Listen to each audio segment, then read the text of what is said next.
We've just reported on the latest U.S. employment numbers stateside. A lot of concern about the direction of travel for the U.S. economy after, of course, the longest U.S. government shutdown in history. What's your read on the state of play right now? So we have a lot of different cross currents happening in the financial markets in the U.S. Obviously, just mentioned the unemployment numbers. What we're seeing is, I think, a slowdown in the U.S. economy, but not a recession. More of an equilibrium state. We'll talk about rates in a moment, but I think what we're seeing is growth at around the high 1%, not quite 2%, and into 2026. We're calling for around the same level of growth in the U.S. That's not a bad place to be. If we think about historical long-term trend growth in the U.S., it runs around 2% real GDP. So we're just a little bit below that.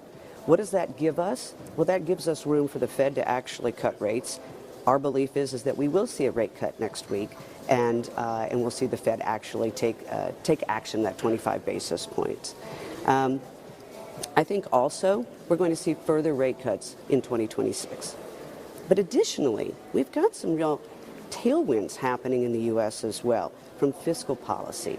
There's not a lot of conversation around the one big beautiful bill. We'll put that in air quotes.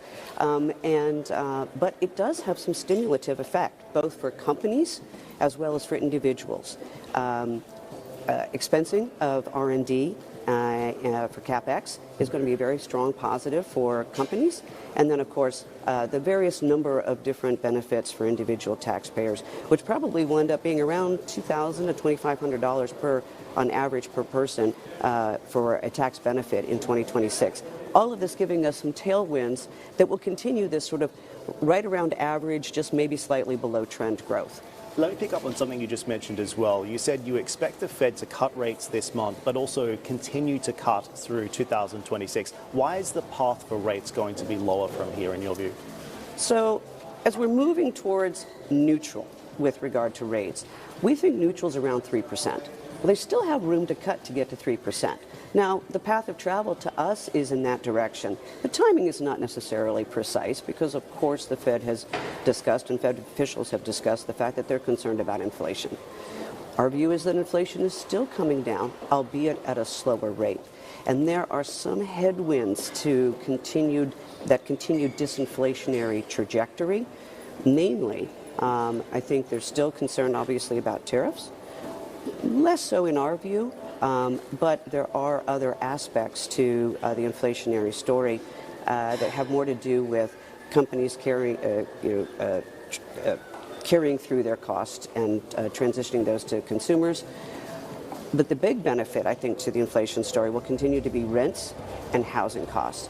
And as that comes down a little bit further, that will help the narrative on inflation as well. So I think right now we're looking to get to neutral on rates, and we're going to see inflation slowly go down a little bit further. The challenge is, do we get to the 2% target that the Fed has said that they really want to achieve? I think that's going to be hard to get to. The challenge as well is that we don't know who's going to be leading the Fed yet. So how much of President Trump's decision as to who actually chairs the Federal Reserve impacts market sentiment and risk in 2026? I think regardless of the hawkish tone that's been coming out of the Fed officials lately, I think generally speaking, we can expect and assume that the Fed is in a dovish mode. Look, they've already stopped quantitative tightening. They look to be actually potentially going to increase the balance sheet. Money supply is actually starting to rise again. So all of this is rather stimulative for the economy. Against that, against that narrative is the question of inflation, which is the one that they will be focusing on as they maybe address the question of employment. Obviously, they still have a dual mandate. The question of employment is still one that's uppermost in their mind, and I think driving the conversation. But again, dovish to the point of neutral, not to stimulative. And I think that's where the interesting conversation is. You know, we've heard from Stephen Moran that, you know, he looks to see a 0 Fed funds rate. I don't think that's realistic. I don't think the Fed's going to go there. Dovish, but not stimulative.